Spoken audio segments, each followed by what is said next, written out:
Hey, Auntie Jen here, and today we're going to learn how to make some super easy, super simple gluten-free pancakes. These are the products you'll need to make Auntie Jen's gluten-free pancakes.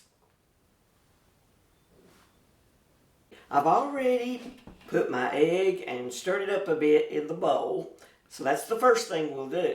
Okay, after that, we're going to add our pancake mix.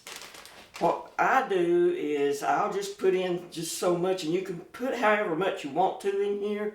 It's not really going to matter because your consistency is going to be made with when you add milk. Okay, so we're going to put about, let's see here.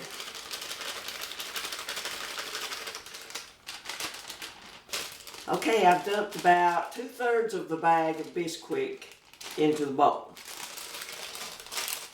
We're just going to put this back in the package, and always refrigerate whenever you get done with your pancake mix.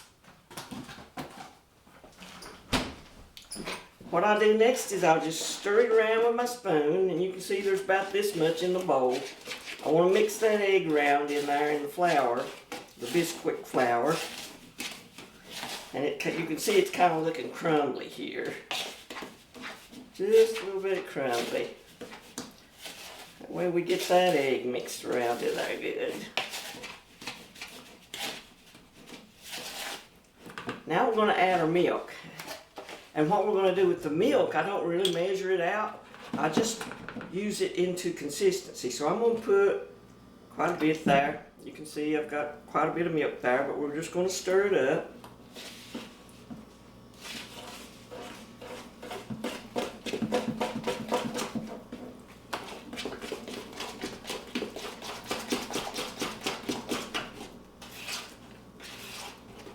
Mix it in real good. Don't want any dry stuff in here.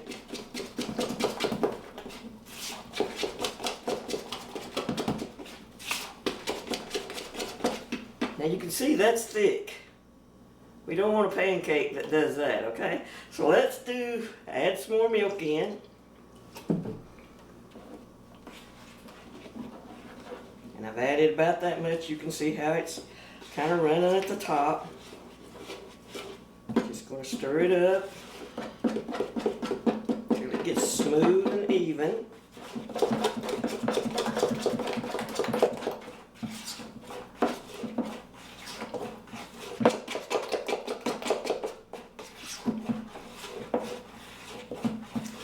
One thing to remember, the thinner your batter, the thinner the pancake will be. So if you like thin pancakes, then you can make your batter kind of thin. See, this one's kind of a little bit, it's about to get where I want it. See how it just runs off the spoon like that? I'll show you what it looks like here.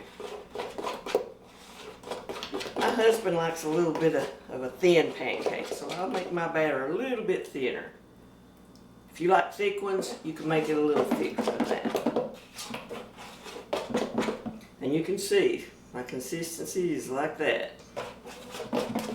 That's how you want it to run off the spoon. Okay, we're ready to put it in the frying pan.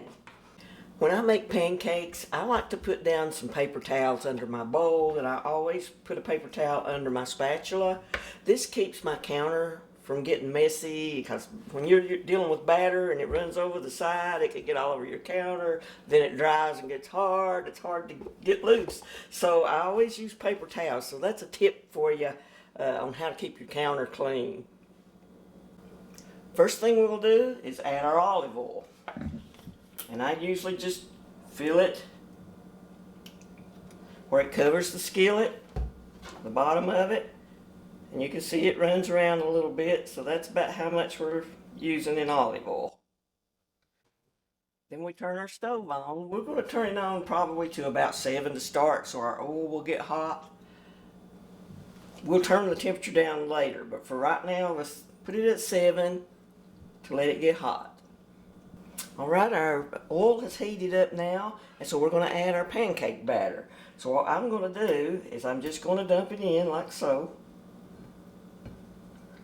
However big a size that you want. I usually like to make 2 in the same skillet, so that's why I use a bigger skillet to do this. Killing 2 birds with 1 stone, so to speak. So we're going to let this start cooking around, and once it starts frying pretty heavily, then we're going to reduce our heat. While these are frying up just a bit, watch this gluten-free tip. I hope it helps you.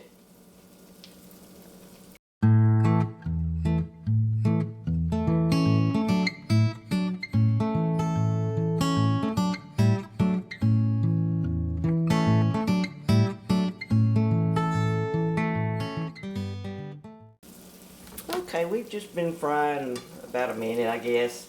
And see, our edges are starting to get brown. Okay, so we're going to turn down the heat to probably about 3, because we want it to get done on the inside and not burnt on the outside. So we're going to turn it down, fry it a little bit slower now. So I'll be back in just a minute once it's fried and we're ready to turn over. We've been frying probably less than a minute here, and you can see the bottom side is starting to get brown, so we're ready to turn it over. And you can also see there's some little holes pitted into the dough, the batter here. So we're going to go ahead and turn. And that's a good golden brown. And that's what I like. These are pretty good sized pancakes, so they're going to go a good ways here, especially for your hungry family. Alright, we'll let it fry just a moment more and we'll be back in a moment. Okay, we've been frying about a minute longer, and you can see the bottom is just getting golden brown as well on both of these. I try to press the top to see if there's any soft feelings. I mean, you will have some softness there, but I want to make sure that it's done in the middle. So I might let it fry just a teeny bit longer. It still feels a little soft in certain places to me. So we're going to fry it just a little longer. Alright, we've been frying less than a minute. But it looks pretty golden brown on there, so I believe it's ready. So we're going to take it out, put it in our plate.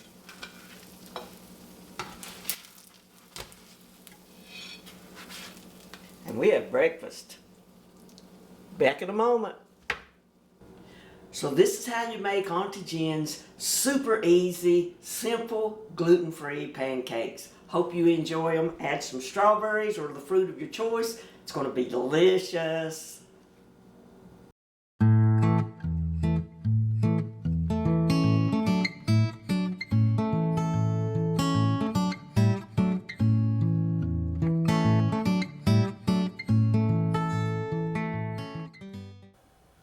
Auntie Jen here with a tip on how to flash freeze your extra pancakes. This way you can have them to eat on next week or anytime that you want something for breakfast that you don't have time to cook. So let me show you how to do that. We're going to use some parchment paper, and since we have quite a few pancakes, we're going to use a pan about this size. So we're going to put our parchment paper, tear off enough to this, about so.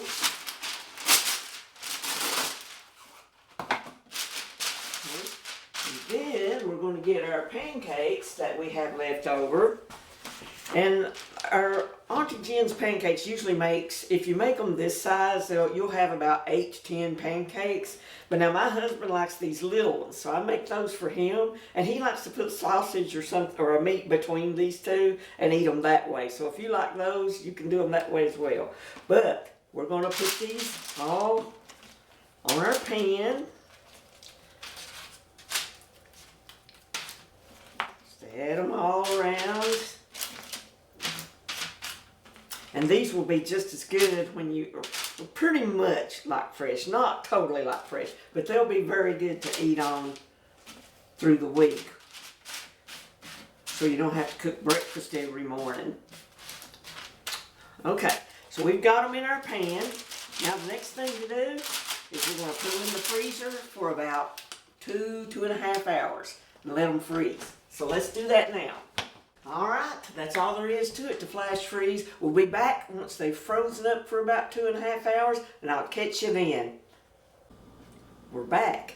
Now it's time to take our pancakes out of the freezer that we've been flash freezing, and we're going to put them into bags. Now before we get started, I want to show you what I've done to my baggies. I've got a couple of size different baggies. This is a gallon size, this is a quart size. I've already put the date and what's the contents of the baggie is going to be, and we will get those pancakes out now.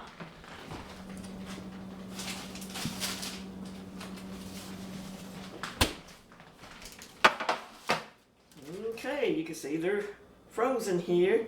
I usually like to put the bigger pancakes into the bigger gallon size bag.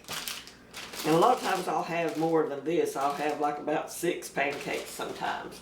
But in this case, we're just going to put them in, try to get all the air out, and then seal them up. My husband, I usually like to do a couple for him because he likes to eat them separate, and he usually likes about 7 of these at a time.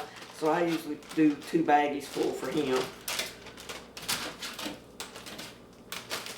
Again, squeeze the air out and seal them up.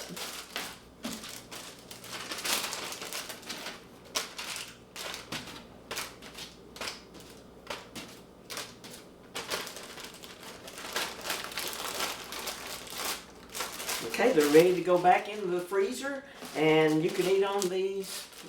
Probably don't want to keep them too long. Eat them before 3 months is up. But that gives you a good breakfast that you don't have to cook. It's already ready. Just put them in the microwave, and you can microwave them for about, well, it depends on the size.